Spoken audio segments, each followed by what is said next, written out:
Buenas noches a todos, muchísimas gracias por venir. Estadio repleto, hasta les diría sobrevendido, pero bienvenido aquí entonces, que tengamos gente parada, interesada y con muchas ganas de compartir este encuentro organizado por Torneos, una empresa en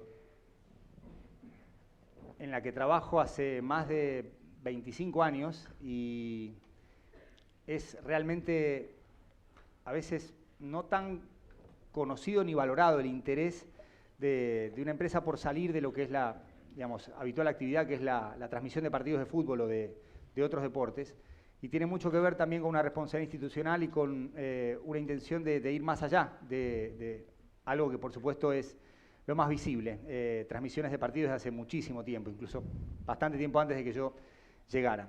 En este caso, el fútbol nos convoca porque el fútbol se relata, el fútbol se comenta, el fútbol se narra, el fútbol se escribe y tiene una relación con las palabras, sea en medios audiovisuales o en diarios, revistas o en libros, que me parece fundamental también para entender por qué el fútbol nos llega. El fútbol no solamente nos llega con los goles, sino también con el relato, con la narración, con el recuerdo, con la evocación personal que hace cada uno de cada gol, y también con lo que se transmite desde un libro, desde una revista, desde un sitio web o desde, por supuesto, una transmisión de relato y comentario en vivo o grabada, hoy que se puede ver todo un día, 2 días, 5 días, 10 años después, cada mirada y cada mirada que uno le hace a esas palabras toma un valor diferente, porque no es lo mismo verla cuando uno se siente bien que cuando uno se siente mal. O sea, hay muchas cosas que también nos traspasan teniendo en cuenta nuestros estados de ánimo. Y ahí están las palabras, que son las mismas, pero el lunes tienen un significado y el martes otro. Y ahí está, por supuesto, nuestra mirada, nuestra interpretación. Como ven, no estoy solo, me acompañan muchísimas personas en el público y también acá en este panel de lujo, con personas que han influido en ustedes y también en mí, y que vamos a ir, por supuesto, disfrutando de ellas a partir de ese vínculo que tenemos con las palabras. Voy a presentar, bueno, yo creo que no necesita presentación, el señor Enrique Macaya Márquez. Me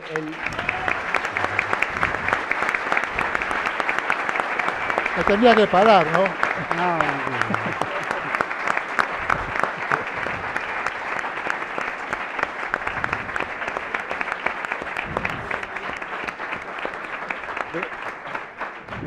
Decir que Enrique ha estado presente en todos los mundiales de Suiza 58 es apenas un número, es como hablar de Messi con las estadísticas nada más. Enrique ha formado a muchos periodistas, ha traspasado vuestras pantallas desde la tele, les ha enseñado a ustedes también cómo mirar fútbol, cómo reaccionar frente a determinadas situaciones y ha sido un ejemplo para todos nosotros, así que Enrique, un placer tenerte acá. Muy bien.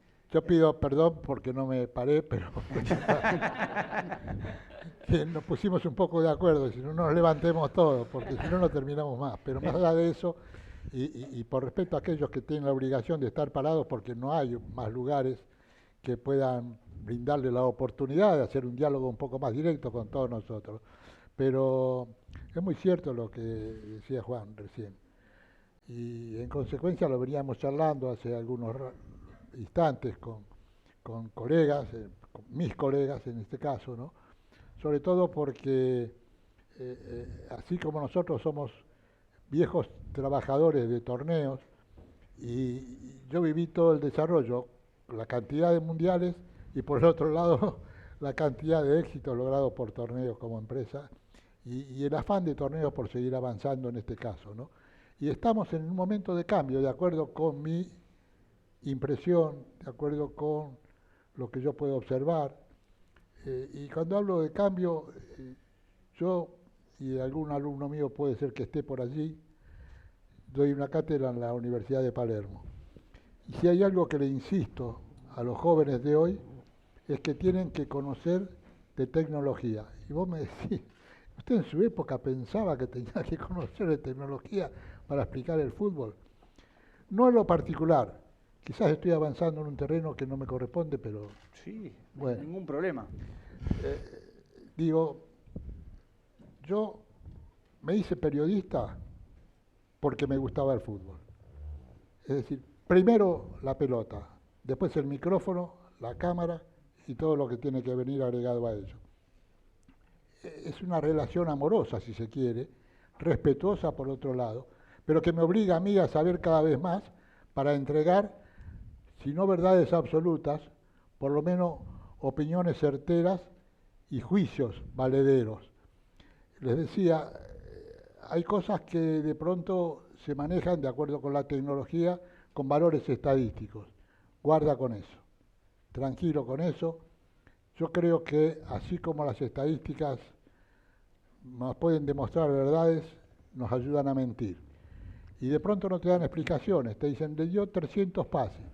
¿Y qué me dice eso? ¿Qué quiere decir eso? ¿En qué lugar del terreno? ¿En qué lugar del campo de juego? ¿De qué manera lo dio? ¿Lo dio a favor? ¿Lo dio en contra? ¿Más cerca a la pelota del adversario que el lugar donde puede generar una maniobra ofensiva? Es decir, pero en la interpretación todavía están, hace 5 días que están discutiendo la jugada del penal de Boca y River, ¿no? Si vos sabés de tecnología, te vas a dar cuenta que de acuerdo con la posición de una cámara, de acuerdo con la imagen que pueden tomar en ese momento, porque esto también es vivo, y son circunstancias que se van grabando, y no siempre se puede dar una verdad absoluta de acuerdo con lo que está representando la imagen. Hoy lo escuchaba Baldassi, y Baldassi, para aquellos que de pronto no lo conocieron a Baldassi, les digo, fue un muy buen árbitro argentino. Y Baldassi decía que para él había imprudencia, que era una acción temeraria, en definitiva. Si ustedes me preguntaban a mí, yo en ese momento no lo cobraba. Ahora, si vos me das la oportunidad de reflexionar mirando una pantalla y todavía con el VAR como apoyo, el VAR con B corta me refiero, bueno. El otro también podría hacer apoyo tranquilamente. Y estamos mano a mano, me parece. Del otro lado de la brecha generacional está Gastón Edul. Gastón es periodista de Teis Sports y cubrió como nadie la selección argentina campeona del mundo en Qatar. Gastón, bienvenido, un placer tenerte Muchas gracias, Juan Pablo.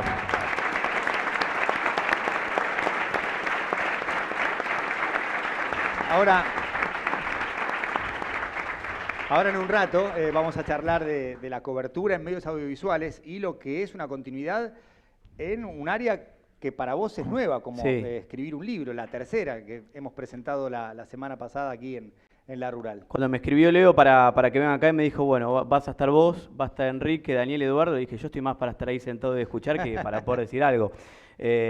Yo me crié y me formé consumiéndolos un poco a todos ustedes, porque también por una cuestión generacional es así. Y más allá de que pasan los años y quizás cambien las plataformas en donde uno informa, o el lenguaje dependiendo de dónde lo informa, esencialmente lo mismo, que es periodismo. Es lo que se hizo siempre, solamente quizás antes se hacía de otra manera, solamente gráfica, radiofónica, televisiva, y ahora se puede combinar, así que no tiene nada distinto de lo que se hizo siempre, sino que lo que yo digo que para mí sí cambia la manera en que la gente puede consumirlo, nada más. Gastón, un placer tenerte acá. A mi izquierda está Eduardo Sacheri, escritor. Pero para mí en el pasaporte vos tendrías que poner algo más que escritor. Porque vos sos fanático del fútbol y te has referido al fútbol en tus libros. Una novela tuya adaptada a una película, terminó ganando un Oscar, donde hay alguna cuestión futbolera en el medio, pero el fútbol para vos, y perdón por el atrevimiento, termina siendo como más importante que la literatura y la escritura, más allá de que sos un escritor consagrado. ¿Está el fútbol ahí? Sin duda.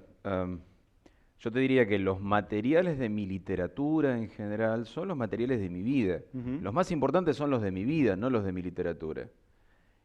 Y en mi vida, como en la de probablemente muchos de los que estamos acá, o sea, la clave es mi familia, mis amigos, el juego que más me gusta, que es el fútbol, y el club al que amo, que es Independiente, y la selección. Y ahí se resume, o sea, esa es mi vida. Termina, por suerte, teniendo una salida literaria, porque encima tuve la gigantesca fortuna de que mis cuentos de fútbol lograran difusión radial. O sea, a su manera los medios, la radio fue clave para mí. El programa de Alejandro Apo en Radio Continental, Sí. Todo con Afecto, fue el que me visibilizó por primera vez. Nada de lo que pasó después hubiera pasado, ni El secreto de sus ojos, ni todo lo que sucedió después. Ahora, desde otro punto yo me siento lo mismo que Gastón, digamos, yo lo veo a Enrique sentado ahí y recuerdo las transmisiones de los viernes a la noche de la década del 70. Son muy jóvenes la mayoría de ustedes para entender de qué estoy hablando, pero el viernes a la noche recuerdo a mi papá decirme, mirá, el que sabe es este. Así que para mí es un lujo Bueno. estar con todos ustedes y con el que sabe es este. A la derecha de Enrique está Daniel Arcucci. Con Dani somos amigos hace mucho tiempo. Pero yo no sé si ustedes saben, algunos sí, otros no, pero entre Torneos y El Gráfico hay una relación de hace muchos años. El Gráfico era una revista que salía los lunes a la noche, y digo lunes a la noche porque muchos la recibían el martes, pero El Gráfico salía el lunes a la noche, y cuando Si ibas tu al equipo kiosco a gana... buscarla, el lunes a la El noche. lunes a la noche Claro. estaba. Cuando tu equipo ganaba, el lunes a la tarde, a las 7 ya estabas calculando, che, seguro que el diariero o el kiosco abierto ya la tiene. Y Dani formó parte de una época dorada del Gráfico, un Gráfico preexistente a Dani, pero que Dani lo redefinió con sus crónicas, muy cerca de Diego en su momento, después en un rol más gerencial. Dani fue el que me convocó para escribir en el Gráfico allá por el final de la década del 90, pero el Gráfico también tuvo su reconversión y ahora vamos a ver cómo ha terminado hasta ahora la reconversión del Gráfico, porque hay algo que tiene que ver con el Gráfico que forma parte de este encuentro. Dani, has recorrido un largo camino desde la máquina de escribir, sin celulares, con el fax, si querés, como una gran novedad, y estoy hablando de hace menos de 40 años. El fax era la novedad en el año 1990, y no estamos hablando de 60, 70 años atrás, estamos hablando de menos de 40. Y hoy es el celular, el smartphone, las redes sociales y todo lo que ustedes tienen como herramienta cotidiana. ¿Cómo ha ido cambiando tu vínculo con el periodismo y con el fútbol en particular, con todos estos cambios tecnológicos y hasta generacionales? Mira, lamento, lo iba a hacer. Iba a traer la máquina de escribir para que la Fue viera. muy pesada. Claro, la iba a traer, sí, la portátil, la que llevé al Mundial. Pero como no traje la máquina de escribir, por lo menos traje... Miren, esto es un ¿Qué es telex. esto? Esto es un telex. De la Teletipo. Claro, de la Teletipo. Uno escribía en estas hojas, tienen el membrete del Gráfico, esta es la original. Esta es la famosa nota Platini. Digo famosa porque Diego la hizo famosa. Hasta el último día, Diego me decía, ¿cómo vas a decir que es un placer reportear a ese pecho frío? 30 años después, cuando se cumplieron 30 años de México 86, me dijo y le llevé la revista. Pero vos me preguntás la evolución. Y en realidad, mira, hay una cosa que une la convocatoria. A mí también me emocionó cuando me dijeron, porque aparecía ahí el Gráfico. Yo soy Torneos, pero soy el Gráfico y seré el Gráfico toda la vida, porque el Gráfico fue mi escuela. Porque en la propuesta está esto de periodismo y literatura. Perdón, Eduardo. Pero ¿qué hacíamos nosotros, cronistas de 20 años? Sentíamos que éramos escritores, sentíamos que estábamos contando un cuento, sentíamos que estábamos contando una historia. Entonces, de punta a punta de este telex al teléfono, que ni siquiera lo encuentro de tan chiquito que es, la idea es la misma, cuento historias. O sea, yo me hice periodista, lo escuché atentamente a Enrique le gustaba el fútbol, a mí me gustaba más el periodismo que el fútbol incluso. Entonces, a mí me gustaba contar historias, me hice periodista para contar historias, y la historia la podés contar con una máquina de escribir, transmitiéndola por un telex, y la podés contar en las 370 palabras que entran en el feed de Instagram. Una linda experiencia que viví hace muy poco, que tiene que ver con el Gráfico, porque fue cuando se cumplió el aniversario en 1990, Italia 90, era en primera persona y en tiempo real contar el Mundial. Cada noche terminaba el día, ahora actual, y yo lo escribía como si estuviera en Italia. Bueno, eso es, trato de unir de punta a punta, y el espíritu del Gráfico, el espíritu de contar historias, está ahí. ¿Sabes lo que yo considero yo como importante, sobre todo por ustedes que escriben y que son un ejemplo? No es fácil escribir. Si uno no puede escribir porque se le ocurre escribir, no es tan sencillo. Tenés que tener una formación, tenés que tener una base, tenés que tener horas metidas en eso, pero te enseña a hablar. Te enseña a hablar. Entonces, lo que después nos rebuscamos la vida hablando, aprendimos a hablar leyendo. Y esto es fundamental. Sí, sí. La conexión entre la lectura, la escritura y el habla tiene tantos años como la humanidad. Al costado de Dani, a la derecha de Dani, está Leo de Pinto. Leo es director de contenidos de torneos. Leo, en el 98 arrancaste, ¿no? 96. 96. 96. Casi 30 años y también, por supuesto, has recorrido un montón de lugares, transmisiones, programas, ahora desde un rol institucional, gerencial muy, muy importante. Leo, esto ha sido organizado y convocado por torneos. Vamos a explicar por qué y por qué además hay algo vinculado con el Mundial y con torneos que también va a ser una hermosa excusa para seguir charlando. Bueno, buenas noches. Esto es una gran conjunción de temas importantes. Primero, muchas gracias a todos por estar. Veo muchos chicos quizás de escuelas de periodismo, que es la cuna de donde la mayoría de nosotros salimos y empezamos a recorrer este camino que después hizo largo y anda a saber dónde termina. Pero es una conjunción de cosas. Decía, Torneos cumplió el año pasado 40 años de existencia. Por Torneos han pasado enormes periodistas. Torneos fue un gran formador de periodistas deportivos, pero de periodistas en sí. Enrique ya venía formado de hace tiempo y sigue siendo el mejor profesor que todos podamos tener día a día, minuto a minuto. Es un honor y un orgullo siempre contar con Enrique y tenerlo al lado, y él lo sabe muy bien. Por un lado eso, por otro lado el Mundial, haber ganado el Mundial, algo que todos lo esperábamos, pero ninguno esperaba, básicamente. Lo que permitió que esto se transforme también en métodos para volver a escribir libros, para volver a contar historias, para las anécdotas, para un montón de cosas. Y como punto más importante, el motivo es el relanzamiento del gráfico, el gráfico como marca, una marca que a nosotros, todos los que estamos acá, nos marcó desde chicos. Yo era uno de los que iba los lunes a la noche a esperar que llegue el tipo y los tire por el camioncito, y contento me llevaba mi revista El Gráfico. Pero obviamente con el correr de los años el papel va desvaneciendo y fue en épocas de pandemia donde un director de torneos, Chapa Videgain, que está ahí sentado, arrancó con el gráfico digital, hagamos, y todo esto empezó con una conmemoración al Mundial de Italia 90, ¿sí?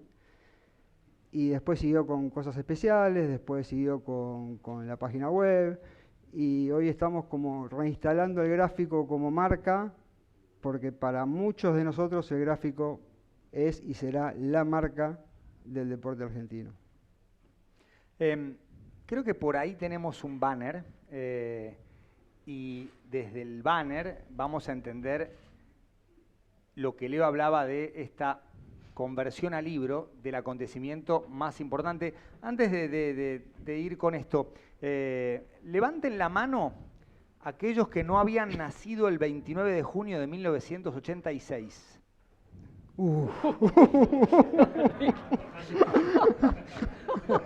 Me levantó la mano Gastón. Claro. ¡Gastón!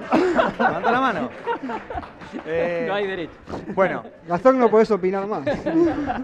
Me bajo. los Peor registros, para ellos, se perdieron 2 mundiales. según los registros demográficos, entre el 55 y el 60% de la población no había nacido, la población actual no había nacido cuando Argentina saliera campeón del mundo en México. Acá el porcentaje creo que es mayor, ¿eh? Creo que es un 70. Bueno, pero te da la oportunidad de que le cuentes. Bueno, hoy, o sea, hoy solamente los nacidos desde el 19 de diciembre de 2022 a este 10 de mayo de 2023 no vieron a la selección argentina campeona del mundo. No. O sea, estamos hablando de un 1%. Tampoco lo saben. Tampoco lo saben. Exacto, se lo van a contar más adelante. Bueno, o sea, es un acontecimiento que nos ha traspasado a todos y ahora, por supuesto, voy a compartir con mis compañeros de charla qué significó para cada uno y que cada uno, digamos, lo haga desde el costado estrictamente personal.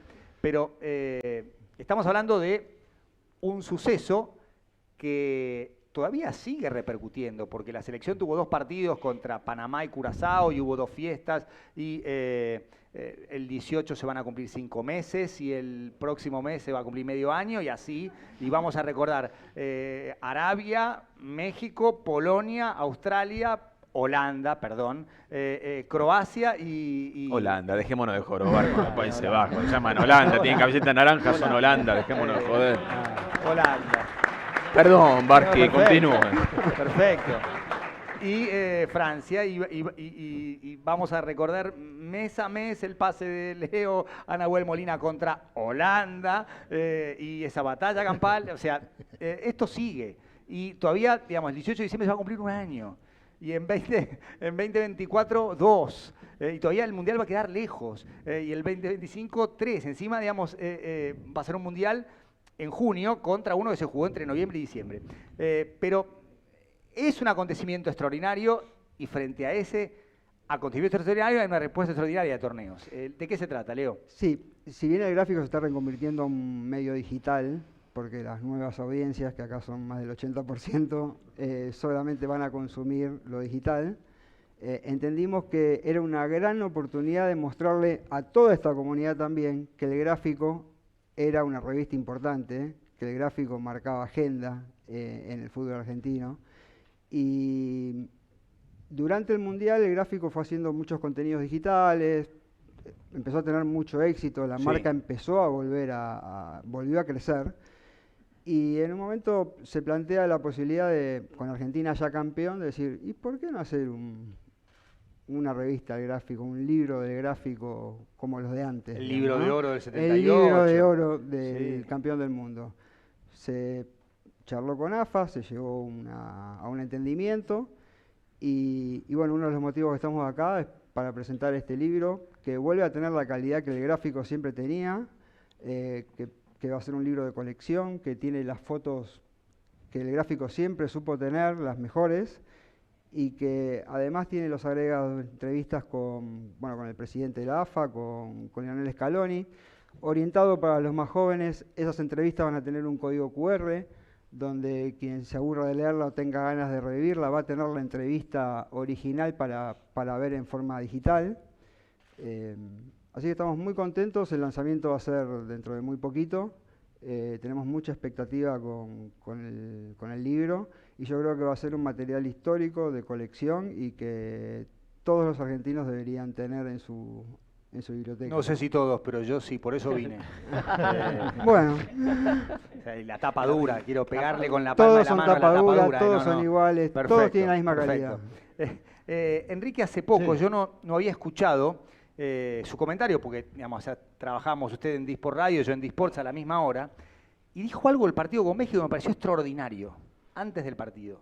Dijo, estaba hoy... bien, vos estabas bien. Sí, no, me pareció extraordinario. Bueno. Y más, lo vi y escuché bastante tiempo después, hace 2 semanas.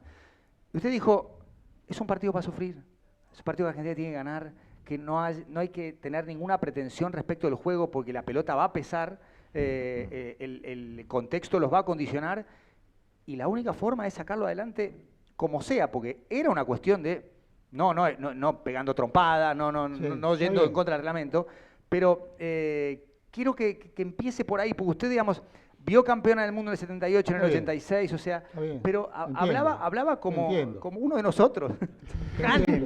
Y después vemos. No, porque, bueno, uno ha vivido toda clase de experiencias en este caso. Yo, en mi debut, que vivía en una Argentina que ustedes no conocieron, que tiene algunas cosas parecidas a la Argentina de hoy, pero que de todas maneras ponía al argentino particularmente mirando por arriba del hombro prácticamente a toda la comunidad futbolística del mundo. Porque nosotros creíamos que, como se jugaba en la Argentina, no se podía jugar en ningún lado. Podías perder alguna vez por esas circunstancias con Brasil o con Uruguay, pero chao. Argentina, vos comías en la calle Corrientes a las 5 de la mañana. Era el granero del mundo. Es decir, esa cultura uno la iba tomando y en el fútbol no se podía negar, al contrario, quedaba testimoniada permanentemente. En consecuencia, cuando me toca a mí debutar, cuando voy a Suecia, yo trabajaba en Radio El Mundo. Yo comencé siendo radio, pero hacía radio de la parte administrativa. Y en consecuencia admiraba a los periodistas de la radio. Estoy hablando de grandes relatores como Fioravanti, grandes comentaristas como Enzo Ardigó, que era director de la revista Radiolandia y otras cosas más, publicaciones importantes también, ¿no? Juan Horacio Beccio, que fue presidente del Círculo de Periodistas Deportivos, y tipos que hablaban y manejaban el idioma realmente muy bien. Lo que no sé, y lo pongo en duda casi injustamente, es hasta dónde conocían del fútbol, que a mí me interesó conocer. Pero más allá de eso, yo escuchaba a ellos, los escuchaba a ellos, llegué a Suecia por milagro, porque arriba del avión, con Eugenio Ortega Moreno, que era mi relator, porque nos mandaron el director de Radio Belgrano. Yo trabajaba en Radio El Mundo y nombraron director de Radio Belgrano a un jefe mío de Radio El Mundo, porque era una época en donde de pronto todas las radios se privatizaban y de pronto todas las radios se estatizaban. Entonces, pues, ¿cómo se maneja esto? Y bueno, se maneja de esta manera. Y entonces me llama el director de Radio Belgrano y me dice, ¿vos te animás? Porque yo trabajaba en Radio Libertad con Ortega, pero hacíamos la formación de los equipos, alguna que otra cosita. Y dice, ¿cómo no? Porque yo no quiero que Fioravanti vaya solo y que sea exclusivo. Bueno, fenómeno. Arriba del avión, el primer viaje transatlántico que hacía yo, un DC-7, y decime si me voy muy largo. ¿Usted escucha murmullos? No, Yo escucho el silencio. Toda la gente está hablando, está interesada en lo que está diciendo usted. Tengo miedo O sea. que empiecen a No, quédese tranquilo. Pero bueno, entonces tenía esa rara formación. Y en el avión, que era mi primer viaje que hacía en ese DC-7, como le decía, sin autonomía. Es decir, ustedes hoy en día andan con el celular, sacan una fotito de acá, una fotito de allá. ¿Qué les voy a hablar de autonomía? Tenía que parar en todos lados. Claro. No digo que paraba en todas las esquinas, pero por ahí cada manzana tenía que parar para reabastecerse. No había otra. Y entonces yo arriba del avión me pongo a leer el pasaje y le digo, genio, sí, ¿a dónde nos espera el gordo? Y el gordo nos espera en Hamburgo. Digo, bueno, te comunico que vamos a Frankfurt. ¿Cómo? Sí, mira, acá dice Frankfurt, no dice Hamburgo. Bueno, tomé lecciones arriba del avión de una señora que vivía en San Isidro, que era una alemana que volvía precisamente a Alemania, a su casa, y me enseñó la fonética de cómo pedir pasajes para viajar directamente desde Frankfurt a Hamburgo. Bueno, milagrosamente sacamos los pasajes, nos metimos en el avión, y era un habitáculo en el tren, era un habitáculo para 4, ¿no? Había un matrimonio y nosotros 2 con Ortega. Y yo lo miraba al tipo, y el tipo le hablaba a la señora al oído porque no entendía lo que nosotros veníamos hablando con Ortega. Es decir, no nos entendían en castellano, se imaginan, no iba a entender un tipo que sabía alemán, ¿no? Entonces digo, ¿cómo le digo a este tipo? ¿Cómo lo paro? Y se me ocurrió un atleta, se me ocurrió un deportista más que un atleta, Juan Manuel Fangio. Entonces de pronto lo miro y le hago así, le digo, Juan Manuel Fangio, Argentina, me dice. Argentina. Bueno, desde ahí vivimos, con Fangio, con Vila, ¿no? Con algo de Kempes, con Maradona. Así, siempre encontramos a alguien que nos iba representando, más allá de nuestras virtudes y nuestros defectos. Bueno, la cuestión es que llegamos a Suecia y yo trabajaba con Miguel Ángel Merlo, que era un periodista que escribía realmente muy bien, pero sobre todo de automovilismo, que le había hecho una traducción de France Football a la selección argentina sobre cómo jugaba Alemania, que era uno de los rivales en la primera serie. Y se lo llevó, cuando estaban acá concentrados, a los jugadores argentinos y casi lo matan. Le dijeron a papá, ¿qué vení con eso? ¿Traducción? ¿De qué? ¿Qué? ¿Alemania? ¿Qué me interesa? Yo también me lo había creído, porque yo fui a probar una línea a la cancha el día anterior, y había un pibito con una pelota, y yo agarraba la pelota y hacía jueguito y le decía, Argentina. Bueno, perdimos 3-1 con Alemania. Pero eso no fue lo peor. Lo peor fue que nos comimos 6 con Checoslovaquia. Yo volví a fumar después de 3 años. Hagamos un punto acá. Imagínense en esta época de Twitter, de redes sociales, perder 6-1 con Checoslovaquia en un mundial. El 6-1 con Bolivia fue en 2009, Sí, señor. que recién empezaban las redes Pero sociales. tener Imagínense altura. ese resultado, o sea, no existe este país. No existe, no sé, digamos. Pero Y ese bueno, fue el son primero. enseñanzas, son Sí. enseñanzas. Es decir, una amargura, pero porque yo no entendía el fenómeno, porque nosotros estábamos ubicados en un lugar equivocado. Entonces, y ahí comenzamos a aprender cosas. Y de ahí nos dimos cuenta que, conociendo cada vez más, sobre todo particularmente del fútbol, yo insisto en algunos de mis alumnos, o a todos, pero algunos deben estar acá, les insisto en el tratamiento preferencial, teniendo cada vez más conocimiento de lo que se trata y dando ese conocimiento con el respeto que se merece. Es decir, nosotros de pronto éramos periodistas que se nos ocurría destrozar a alguno y lo destrozábamos. Si se portaba mal, si jugaba mal, y después empezamos a decir las cosas de otra forma. Y las decíamos con respeto hacia el jugador juzgado, que era uno de los protagonistas que tenía prácticamente su vida jugándosela. Bueno, perdieron aquellos, las monedas lo recibieron en Ezeiza. Cuando digo la moneda son los monedazos, no la moneda. Pero bueno, de todas formas, ahí comienza una historia diferente, no solo para los jugadores, sino también para los periodistas. Vamos a ir de México a Francia. Soy un aspirante a escritor y te mando un borrador con un cuento que relata casi premonitoriamente Argentina-Francia. Todo. Vos lo mirás y me decís, no, hermanito, esto no puede pasar nunca en un partido de fútbol. No es verosímil. No, pero todo bien con tu imaginación, te gusta el fútbol, pero... Claro, es que cuando vos escribís una historia de ficción, la verosimilitud es clave. Lo que nunca tiene que pasar, ni cuando estás leyendo un libro, ni cuando ves una película, es que vos, lector, espectador, pongas esta cara. No. Si vos llegás a ese punto, se arruinó. Se arruinó el pacto entre la película o el libro y vos. Es totalmente inverosímil. ¿Qué te pasaba a vos mientras veías eso? Sufría como un condenado, básicamente. Mirá, los penales no los vi. ¿No los los penales viste? no los pude ver. No. ¿Dónde fuiste? Me metí en el auto. Esperen, voy para atrás. Claro. Como con Holanda, que me había sentido casi igual de impotente. ¿Por qué será la sensación? Con Holanda yo sentí que estaba mal que se hubieran jugado 100 minutos, lo que se jugaron. Estaba mal que nos hubieran empatado. Estaba mal moralmente, no sé si me comprenden. Cuando vos perdés y perdés bien, te da bronca, pero no te indigna. O a mí Bien. al menos me pasa eso. Claro. Está bien. Si me ganan bien, yo no me indigno.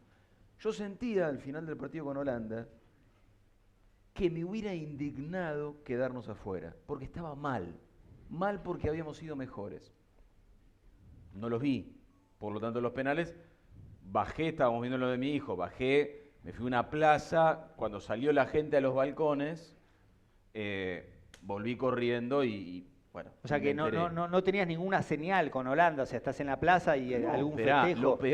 lo peor era que yo bajo el departamento de mi hijo y escucho un grito. Cuando sos futbolero te das cuenta, atajó el Dibu, decís. Claro. Porque no es un grito de gol. Claro. Sigo caminando y vuelvo a escuchar lo mismo. Digo, no puede haber atajado dos, pero claramente sí. Después escucho un largo silencio y digo, esto se empiojó. Eso lo erró. Silencio. Y entonces después escucho el grito. Pero cuando es con Francia, termina esa cosa descomunal del alargue, 3-2, 3-3, la del Dibu a los 123. Le digo a mis hijos y a mi mujer, bueno, yo voy bajando. Chao. Me meto en el auto, disculpen, ahora soy yo, Enrique, el que se va de largo. Usted dígame si me voy de largo. Bueno, me interesa.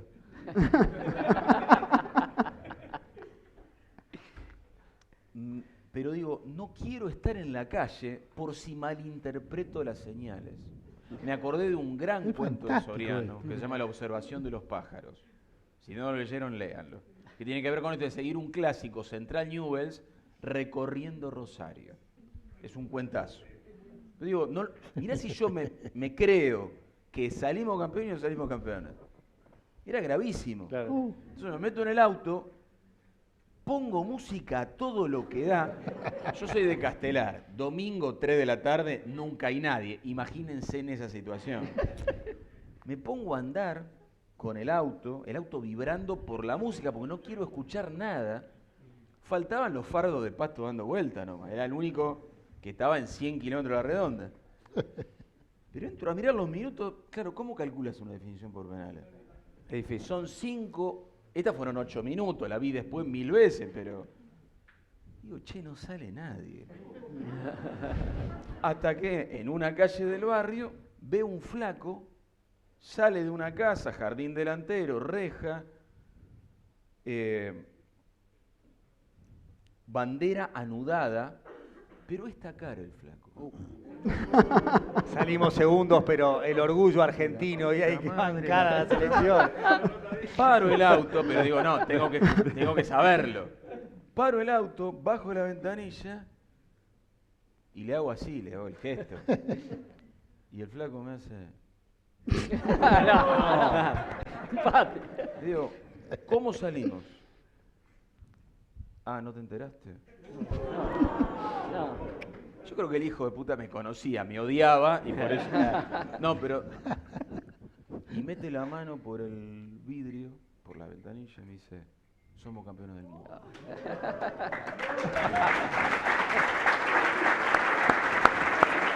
Respondiéndote, ves que para contártelo te lo tengo que bajar a una nimiedad mía. No te puedo hablar del partido. Claro, no. No hay manera de narrarlo. Ahora bueno, es un cuento esto. Exacto. Claro, pero vos fíjate cómo tenés Mínimo que bajarlo. un cuento. Spoiler, mínimo, spoiler. a la- Mínimo. Pero digo, lo tenés que bajar a la pequeñez de una vida Sí. común de cualquiera de nosotros, porque en lo grande vos decís, nah, es inverosímil.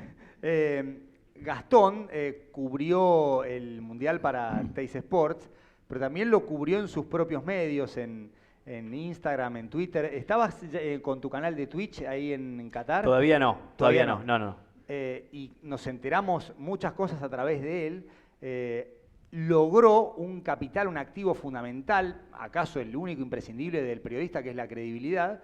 Y si él ponía la foto de Paredes titular, sabíamos que iba a ser titular. Y no necesitamos a Scaloni. Si Scaloni decía Paredes no juega y él ponía a Paredes titular, Paredes iba a ser titular, aunque la fuera Scaloni. A Paredes le diría, no, pero Edu Pero lo escúchame, puso. Edu me puso, tenés razón. No, bueno. Bueno, inmediatamente después, el Mundial termina el 18 de diciembre. ¿Cuándo recibís el llamado de, che, hay un libro en gestación y lo tenemos que terminar para ayer?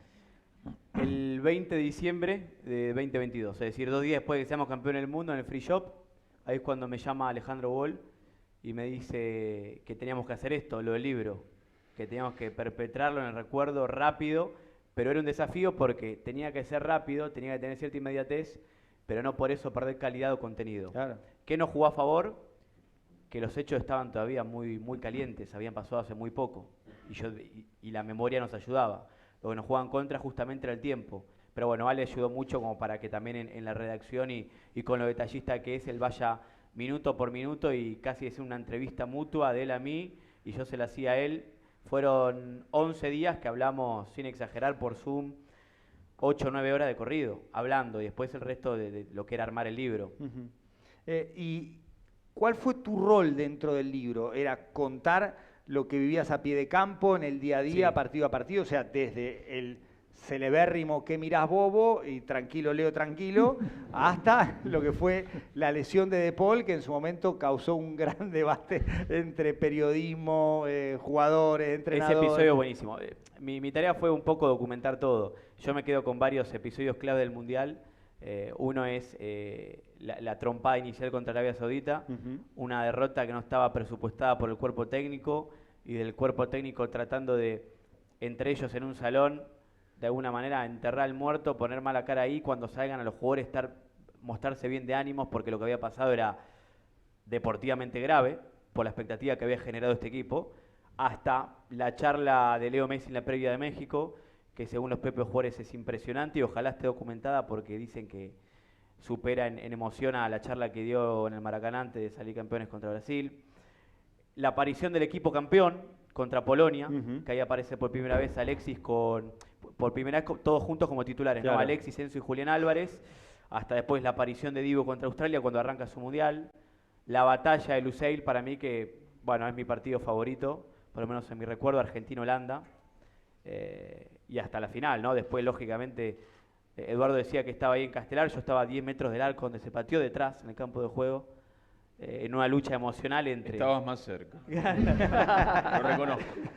En una lucha emocional entre seguir con la transmisión y al mismo tiempo estar afectado por todo lo que pasaba. Sí, sí. Yo, por ejemplo, me acuerdo patente, algo muy antiperiodístico que hice mal en mi laburo es que estuve 10 minutos sin participar de la transmisión después del 2-2. Pero porque no... Pues estaba muerto anímicamente. Claro. Y voy a decir algo, Senosiaín tampoco participó, esto por ahí se me escucha, que no se haga el distraído. Vos sabés que yo la aprendí, a mí me pasó con el gol de Götze. Tenía esa experiencia de haber estado 7 minutos mudo en la transmisión para DirecTV Sports, y dije 2 veces no me va a pasar. Es que te afecta, es dije, difícil. No, hay que seguir. Y por supuesto es inseparable lo que nos pasa a nosotros desde el lugar de hincha, más allá de la cuestión estrictamente profesional. Por supuesto hay que seguir laburando. Dani,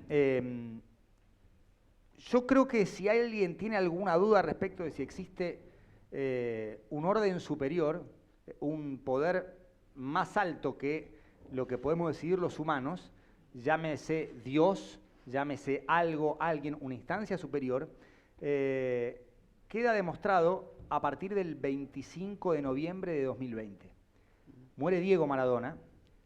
El primer mundial que se juega después de la muerte de Diego lo gana Argentina. Y la primera temporada posterior, o en simultáneo en este caso, porque el mundial se jugó en noviembre y diciembre, en Italia la gana Napoli. Yo sé que hay muchas cosas de ese título de México de 86 y Diego y Leo, que por supuesto a todos nos afecta positivamente, nos atraviesa, pero a vos más. Sí. Y me gustaría que nos compartas todo eso que fue generando Qatar 2022 como una secuela con mucha distancia entre una y una, pero secuela al fin de México 86. Sí, a ver, el momento en que yo lloré en el Lusail fue en el momento que estaba con Ezequiel Fernández Murs, codo a codo, y los dos habíamos estado en el Azteca. Estuvimos en el Azteca, estuvimos en el Lusail, y Ezequiel, que es una persona muy especial en cuanto a sus sentimientos, es un periodista norteamericano, ¿viste? Eso es así. Estaba emocionado por eso, por esa cosa personal, que es decir, ves ese recorrido, ves las 3 estrellas, de algún modo la ves desde otro lugar. Porque pensé en Diego, o sea, la emoción vino de pensar en Diego, vos decís, pero qué injusto, ¿por qué irte para atrás? Bueno, porque es la construcción de la vida de cada uno. Y porque es imaginar lo que Diego hubiera vivido en ese momento, lo que él hubiera sentido. Pero hay algo, y creo que lo conversamos durante el Mundial, Juan Pablo, te vas a acordar, que tiene que ver con el espíritu maradoniano, dónde Sí, claro. se cruza. Y voy a hacer referencia también a la experiencia con la que llegó Enrique a Suecia 58, sintiéndonos los mejores. Con la selección argentina se dio una situación muy particular, que llegó muy querida. La selección llegó a Qatar siendo favorita, y la querían todos. Y daba una conferencia a Luis Enrique, el técnico español, y decía, si no sale campeón España, que salga campeón Argentina, porque quiero que sea campeón Messi. Todos querían que Argentina fuera campeón del mundo. Esa situación es la gran diferencia con la selección de México 86. Voy a marcar esta diferencia porque creo que es de las pocas diferencias. Llegó odiada la selección a México 86. Es más, se fue 2 meses antes. Hoy sería imposible porque acá llegaron 8 días antes. 2 meses antes, pero no por una cuestión de no, se escaparon de Argentina. Aquellos jugadores se tuvieron que escapar de Argentina porque tenían miedo que los agredieran en la calle. Esa es la gran diferencia. Una amada al llegar, la otra, nada, nadie creía en ellos. Luego se fue construyendo lo que se construyó. Y allí empiezan a aparecer las coincidencias. Hashtag elijo creer. Hashtag elijo creer. Gran sección de gráfico sí, de la revista. Exactamente. A ver, y a mí el tema de las comparaciones debo ser de los pocos que detesto cuando dicen no comparen. A mí me encanta, yo amo comparar. ¿Pero por qué? Porque amo comparar desde la construcción, no desde la destrucción. Yo comparo para ver similitudes y diferencias, no para decir este es mejor y este es peor. Porque siempre el mejor lo vamos a terminar eligiendo con el corazón. Y ahí no hay manera. Para Sacheri, Independiente es el más grande, no lo jodan. Es el más grande Independiente. Desde el corazón lo dice. Después podemos discutir un montón de cosas. ¿Y qué pasó ahí? Hubo un momento, y esto fue lo que vos me marcaste durante el Mundial, Juan Pablo, que yo sentí que los jugadores argentinos, por su esencia, por su idiosincrasia, por su espíritu, estaban incómodos ante tanta incomodidad. ¿Cómo que nos quieren todos? Es rarísimo esto, que nos quieran todos. Y el partido que Gastón elige como su partido, que es un partido absolutamente bisagra, lo expresa de la mejor manera y luego, con la tercera y con la desclasificación de los documentos y con por supuesto, las propias declaraciones de los jugadores, nos fuimos enterando que los compañeros lo hicieron enojar a Messi. Los compañeros fueron y le dijeron, che, mirá lo que dijo Van Gaal. ¿Qué dijo? No, dijo que vos no corrés, que vos te... ¿Cómo que dijo eso, Van Gaal? Lo hicieron enojar. Necesitaban pelearse con alguien. Necesitaban enojarse con alguien. Y ahí vi el espíritu maradoniano. Y no está mal compararlo, es un espíritu maradoniano. El enojo, el anda para allá bobo, aunque después Leo haya dicho que se sintió raro viéndose, ¿no? Le Gastón, vos lo viviste ahí y Leo dijo, me sentí raro diciendo, pero había algo de ese espíritu y a mí se me cruzó, la verdad que se me cruzó todo eso. Por eso te digo que la diferencia es el llegar, después hubo un montón de coincidencias, claramente los número 10 es la mayor, ninguna duda, pero también el espíritu alrededor. Para que esos 10 brillen como brillaron, se necesitaba alrededor un funcionamiento. Y en ambos equipos había jugadores que jugaban con Messi, con Maradona. Jugadores que jugaban para Messi, para Maradona, denle la pelota siempre al 10. Pero hay algo que ninguna de las otras selecciones, en ninguno de los dos mundiales, pudo usar, que es jugar por ellos. O sea, aquellos que jugaban con el Maradona de 25 años, jugaban por ese pibe que no era el número 1 todavía. Maradona no llegó siendo el número 1, la foto se ve después, no llegó siendo el número 1, se lo tuvo que ganar en el Mundial. Y estos chicos mucho más jóvenes, jugaron para que ese que ya era el número 1 por escándalo, lograra lo que quería lograr. A mí se me cruzó todo eso. Y insisto, para mí comparar así es divino, no es odioso, es divino. Enrique, el Mundial para usted ha sido muy importante, el 17º consecutivo, recibe un montón de distinciones, todas merecidas, FIFA, Conmebol. Sí. Hay un gran interés de los periodistas argentinos, pero de otras partes del mundo, en conocer su historia. Es imposible no sentirse abrumado por tanta demostración de amor, cariño, todas merecidas, pero no entran en una persona, o sea, tanto reconocimiento todo el tiempo. Sí. O sea que ya había empezado con una carga emotiva muy alta y termina con Argentina campeón del mundo. Me interesa su recorrido, el personal. Usted llega al primer partido, de hecho compartimos una parte de la previa. ¿Este último campeonato? Este último, sí. No, claro, porque yo era un observador y hacía análisis respecto de lo que teníamos, un poco basado por la propia experiencia. Es decir, yo viví pero muy de cerca las elecciones anteriores campeonas del mundo, ¿no? La de Menotti por un lado, con una transformación o un intento de transformación total, buscando jugadores en el interior, haciendo amistosos con equipos europeos para que el jugador argentino, tomara la medida de la velocidad de los adversarios. Es decir, esto parece exageradamente técnico, por ahí puede terminar aburriéndolos, así que me voy a escapar del asunto. Pero más allá de eso, y con la de Bilardo estuve muy cerca, pero muy cerca. Es decir, yo iba a todos los entrenamientos, veía todo lo que trabajaban, cómo trabajaban, qué es lo que pretendían. Es decir, no se sabía lo que era la palabra stopper, no se sabía lo que era el líbero. Entonces vos tenías una palabra en inglés que te marcaba hombre a hombre en cualquier sector. Una palabra en italiano que era para no marcar a nadie y jugar en auxilio de los otros. Pero de todas maneras tenían la idea. Pero después le había ido muy mal, como decía él. No eran queridos en su momento, no eran queridos, pero de todas formas el equipo salió milagrosamente, pero también eso fue fruto, porque yo prácticamente conviví un poco, siguiendo el ejemplo de nuestro joven periodista, conviví un poco con ellos, en entrenamientos, en demás. Más, hay una nota que aparezco yo con Diego, cuando Diego me está contando un gol y yo le paso la pelota y le digo, y Diego me mentía, y estábamos los dos en la cancha, ¿no?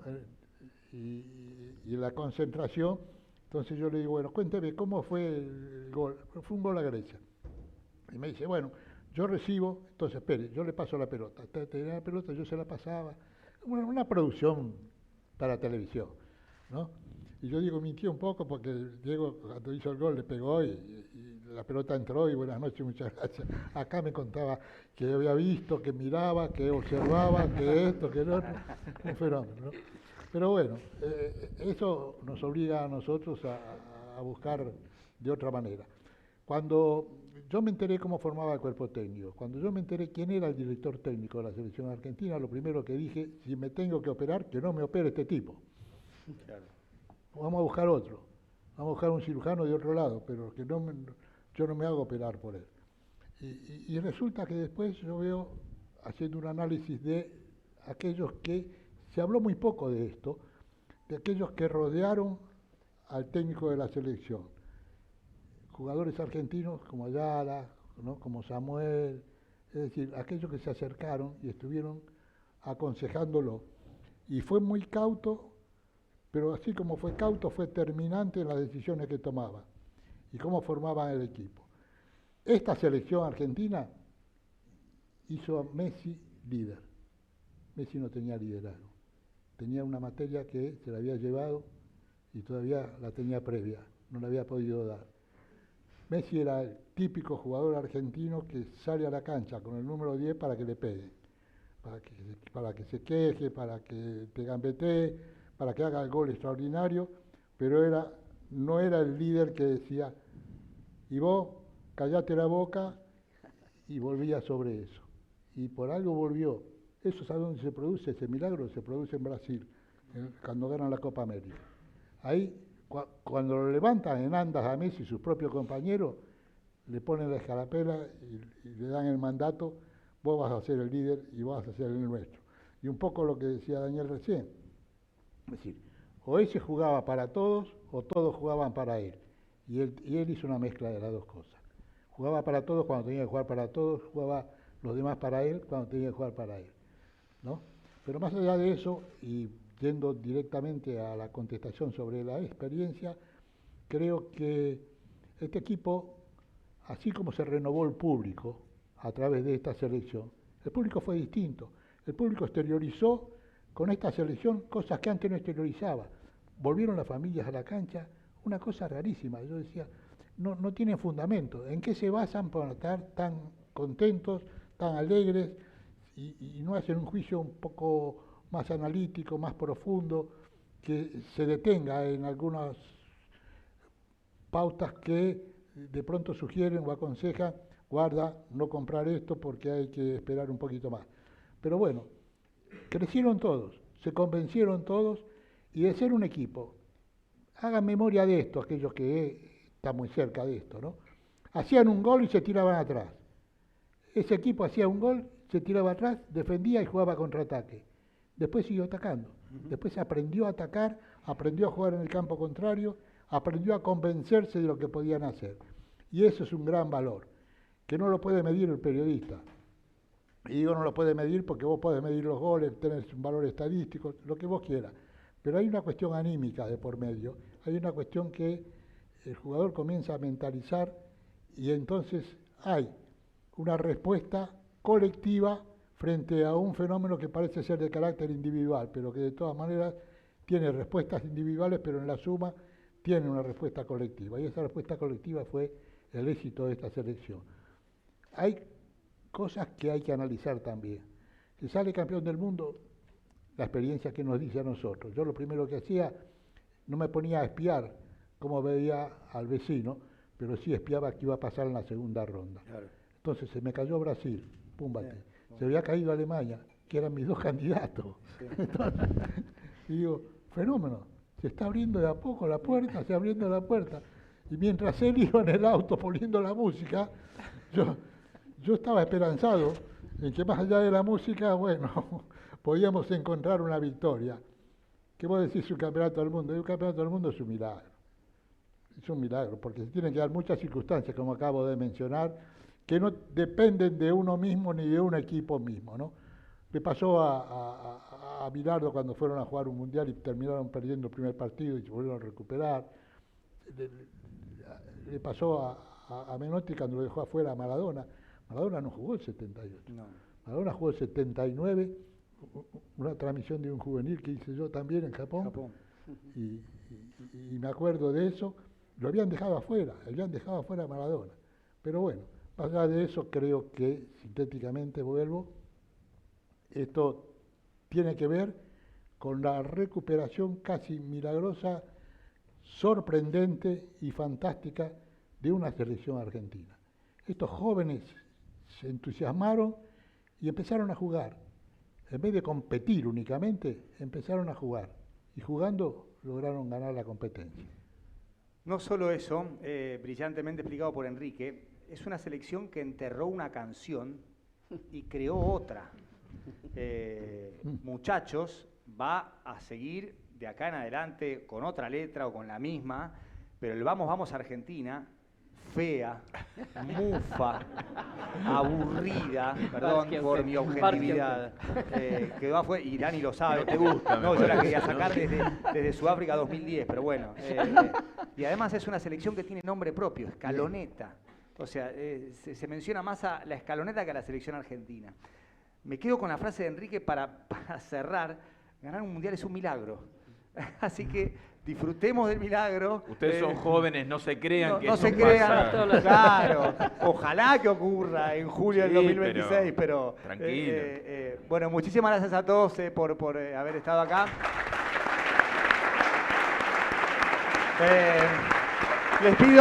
Les pido por favor que no se vayan, porque vamos a decorar y a registrar este momento con una foto que va a ser tomada desde acá para allá, y obviamente ustedes todos van a salir en cámara, en cuadro. Nosotros nos vamos a poner ahí, así que Enrique, yo lo ayudo, si quieres, bien, si no, sí, perfecto. abajo primero. Vamos, acá abajo.